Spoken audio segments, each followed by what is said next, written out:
Hi. I'm thankful that the fan is on in this room because this is a little warm for me right now. It's about 74 degrees, I think, outside, but the story we're going to read takes place in the winter, so I thought I'd dress up for it. So, anyways, today we're going to read Frozen Dreams from No Hope Beyond This Point. Somewhere around here. There we go. Alright, Frozen Dreams. The sun is out, a mild breeze blows across the makeshift rink, and there's no sign of snow in the forecast. It's a perfect day for ice skating. Caitlin laces up her skates. Her boyfriend is already gliding onto the ice waiting for her. A few children are staying close to the shore with their parents, while another group is playing an impromptu game of hockey using small branches and a pine cone. With glee in her heart and a big grin on her face, Caitlin pushes off the snow-covered grass and on to the frozen pond.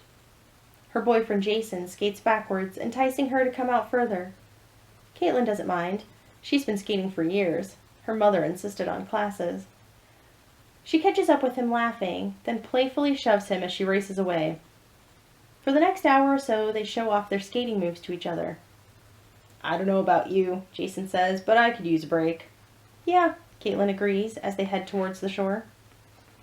Subconsciously, she pats her pocket, checking that her money is still there. She frowns and takes off one of her white gloves. Reaching into her pocket, her fingers touch nothing but the liner. Caitlin stops skating and glances around, putting her glove back on. "What's the matter?" Jason asks, coming alongside her. "I lost my money. I had 2 10s, but I must have dropped them somewhere." "Can't be too far," Jason comments, looking up and down the frozen pond. "I'll help you look." The pair head off in different directions.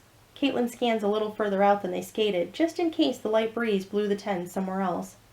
After a few minutes, she hears Jason calling for her. She turns around and sees him wave his hand. He's clutching crumpled bills.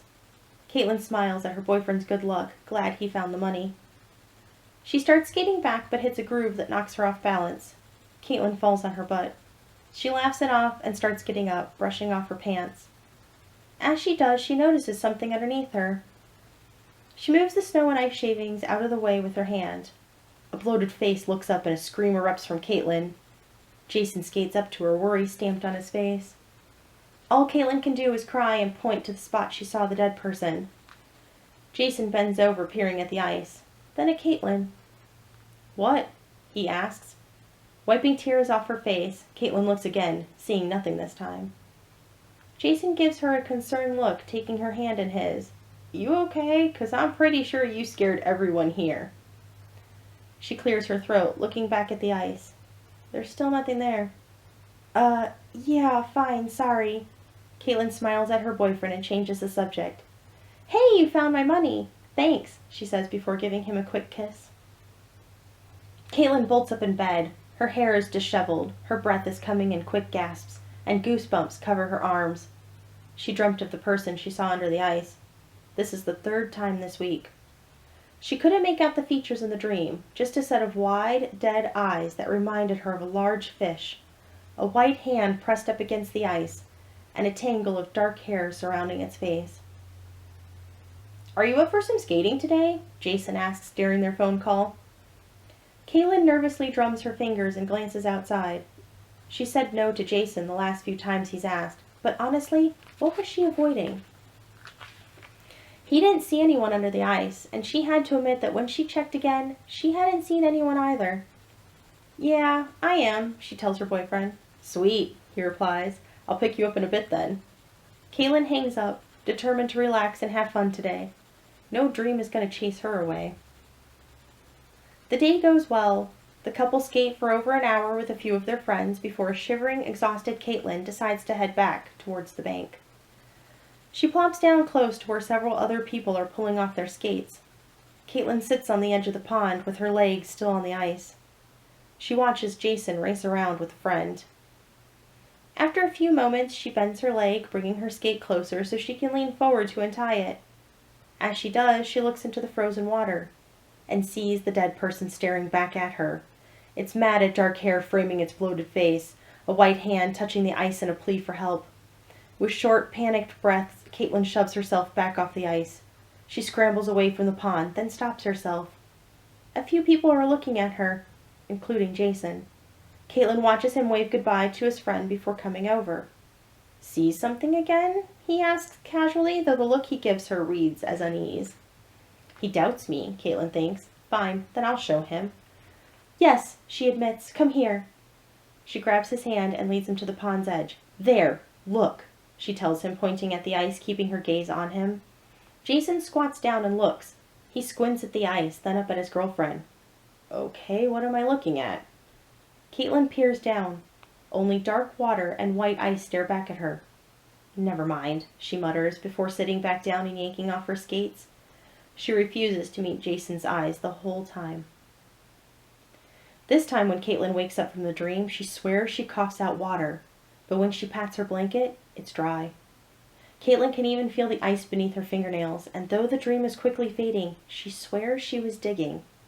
Was I trying to free them? Can I save them? Maybe it's a premonition. With the thought that she can put an end to these nightmares, Caitlin flings the blanket back and gets dressed. She quickly heads to the front door where she slips on her boots, her coat, and her white gloves. Grabbing her keys, she leaves her house, bent on going to the pond. Caitlin parks her car and gets out. The moon is quite bright, but she's still glad she brought her flashlight. As she makes her way down to the skating area, a gust of wind whips past her. Caitlin stomps and pulls her hood up, shoving her brown hair into it and out of her face. Her nerves make her shiver as she carefully starts out onto the ice. She shines her flashlight down, but the glare makes it hard to see. Caitlin decides to get down on her knees and crawl, sweeping the beam of light slowly, looking for any sign that someone is trapped below in the icy waters. When she doesn't see anything, she moves forward and looks again. 10 minutes pass, and Caitlin questions if she'll ever find anything. She sits back and takes a moment. Tears of frustration sting her cheeks. Caitlin sees a shadow move nearby, followed by the sound of ice cracking. Caitlin swings her flashlight to the right. She catches the glimpse of a person falling into the water. Caitlin jumps to her feet, nearly slipping and falling, but manages to stay upright. She hears them thumping the ice, followed by a loud, muffled yell. "I'm coming!" she screams into the wind, doubting if the trapped person can hear her. Moving on pure adrenaline, Caitlin makes her way to where the person went under, but the ice there is smooth. There's not a single crack. She shines the flashlight around, but there's no evidence of anything having happened. "I saw someone, I know I did!" Caitlin stomps her foot in frustration. Ugh! The ice below her splits and gives way, plunging Caitlin into the freezing water below. The water shocks her for a moment, but fear and instinct take over. Caitlin kicks her feet, surging her back towards the surface, but she's a bit off course and hits the sheet of ice. Caitlin panics and thumps on the ice with her white-gloved hands. She gives out a muffled yell, choking on the water. Her hood falls back and her dark hair tangles around her face. She tries again to break the ice above her, growing weaker and weaker, eventually succumbing to the inevitable. In the morning, her body is found by a shocked group of children. Caitlin's dead eyes stare through the ice. Her brown hair is matted around her face, and one hand presses up, trying to escape her watery grave. See you in 2 weeks.